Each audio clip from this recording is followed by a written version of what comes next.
Knowing your truth and being and living in alignment with that truth is a critical part of happiness. If you don't live according to your truth, if you don't know what it is, you can't possibly make the right decisions for your life. You're definitely not going to be able to find people who are actually compatible to you. You're not going to do the right thing, and you're definitely not going to speak the truth.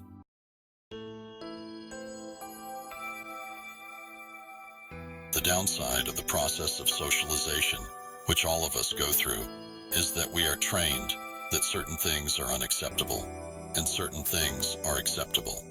Now, what is acceptable versus unacceptable depends highly on the specific social structure that we are born into and raised in.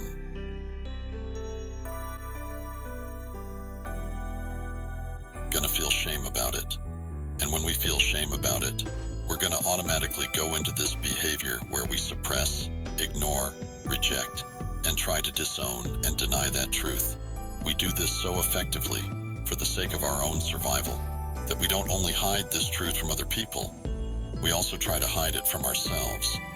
But just because we try to deny the truth doesn't mean that it goes away. Instead, it will simply show through. But what this will do is it will make us a very confusing person. It'll make it so that we throw other people into a state of cognitive dissonance when they're around us, because there's so much of a contradiction between what we're saying and how we're behaving. Now, all of this adds up to the fact that we will be gaslighting them.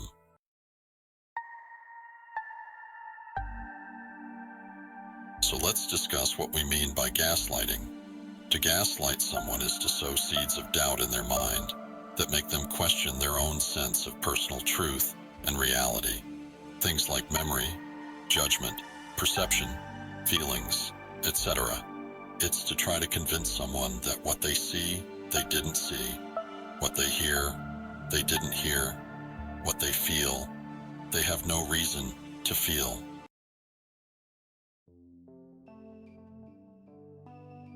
First, we're going to look at the example of Joel. Joel was born to a very young single mother. His mother had a pattern of getting with men, getting pregnant by those men, and then getting abandoned by those same men. Now, as a result, Joel's mother kept having babies, but babies with different fathers, all of whom did not step in and take care of those children. Also, Joel's mother lived off of the government. What all this added up to is that Joel, in his early life, ended up taking on all kinds of responsibilities that were absolutely not age-appropriate. Joel's childhood experience gave rise to an extreme desire to not have any responsibility, most especially for anyone else. The truth is, as an adult, he wants to be guided, provided for, protected, taken care of, and for someone to take responsibility for him. The thing is, Joel is in a society that says that these desires and this truth is wrong. In fact, the only way to be a good person, and the only way, for sure, to be a man, and the only way to be respected, is to be the opposite. To be the person who is totally responsible. To be the one who steps up and provides for others, and takes care of them and protects them and guides them. So Joel finds himself in a little bit of a quagmire. Joel is so ashamed of his truth that he denies this truth. This sets up a little bit of a problem for him in relationships, because when he first gets into relationships, he gives off a very different impression of who he is than what is the actual reality. Essentially, he can't keep up this responsible facade for very long, and after a period of time, it starts to slip, and everyone around him is like, who the hell is this guy that we've never met? Because suddenly he's acting passive. Suddenly he isn't stepping up and taking responsibility. Suddenly he's not taking the leadership position in any situation that he's in. Suddenly he's setting up dynamics where other people have to take care of him and provide for him. Essentially, people are soon experiencing the truth about Joel, but yet he continues to say that responsibility is everything, and that he really wants to step up and provide and protect and be there for others. So, as a result, Everybody around him starts to feel totally gaslit by him.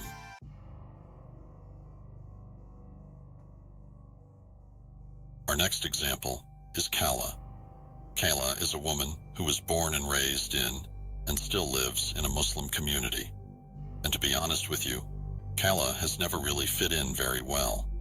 The truth about Kala is that she is opinionated, she is driven, she is success-oriented, she loves status, she's actually in love with money. She's also very strategic and very achievement-oriented. However, Kala's society frowns upon these character traits in a woman. Kala feels ashamed of who she really is, so she does her best to become the model woman, according to her society. She does her best to practice charity, be obedient, devote her time to helping other people succeed, and tell herself and her children that money must not be a distraction from what truly matters. The thing is, because this isn't the truth of who Kala is as a person, she's a very confusing person to be around. One minute Kala will show up with food in another person's house when they're going through a tough time. The next minute, she will erupt in exasperation that she even had to do that, even though nobody was forcing her to do so. She has chosen a life with a husband and with 2 little girls, yet she consistently acts as if she resents being a parent. She does not like being there for her 2 little girls, and when she takes them to school, it's a sigh of relief, because then she can focus all of her time and energy on succeeding at becoming the best at what her personal hobby is, which is singing. Kala professes to not care about money or status, yet she swoons over designer handbags, and she is constantly getting in fights with her husband over her tendency to buy things just based off of the fact that they are status-oriented things, regardless of whether their price is justified. Kala is also always competing with the other women in her society, competing with how she looks versus how they look, competing about what she knows as opposed to what they know, competing about what she has as opposed to what they have. It's driving everyone in this community insane. Kala's husband is constantly confused and frustrated by her. She acts like she hates their life together, but leaves him to believe the opposite. The other women in her community often talk behind Kala's back about how snake-like she is, mostly because it feels to them like she simply feigns friendship, when really she is treacherous. The reality is that Kala would be a much happier person and much less gaslighting if she would just own who she really is. I know it's easier said than done, but the reality is Kala would be a kick-ass businesswoman if she would simply own the aspect of her that is this super-driven, achievement-oriented, strategic personality type. Putting herself in the right setting and social sphere, she would be celebrated for those very traits that have been rejected by the current society that she is living in. People would find her much less frightening if she were unapologetically the way she really is, as opposed to trying to cover up who she really is and coming across deceptive instead. Because Kala is ashamed of the truth of herself, she unintentionally gaslights other people. People can tell she's one way, but she goes to great lengths to have you believe she is another way.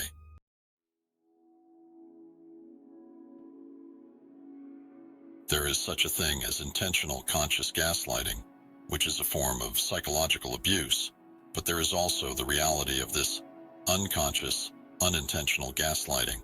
One example of this is when people, much like birds in different flocks, occupy parallel perceptual realities.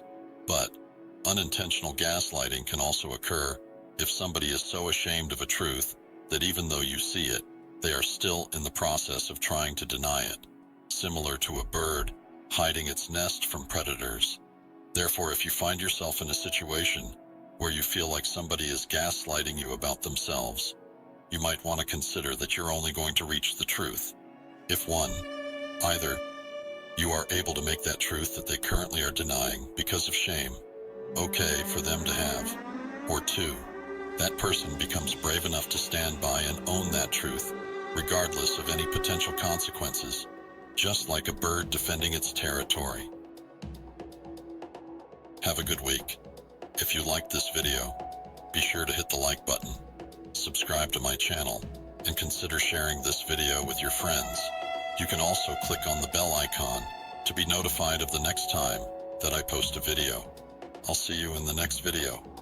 And remember, even in a palace, it is possible to live well.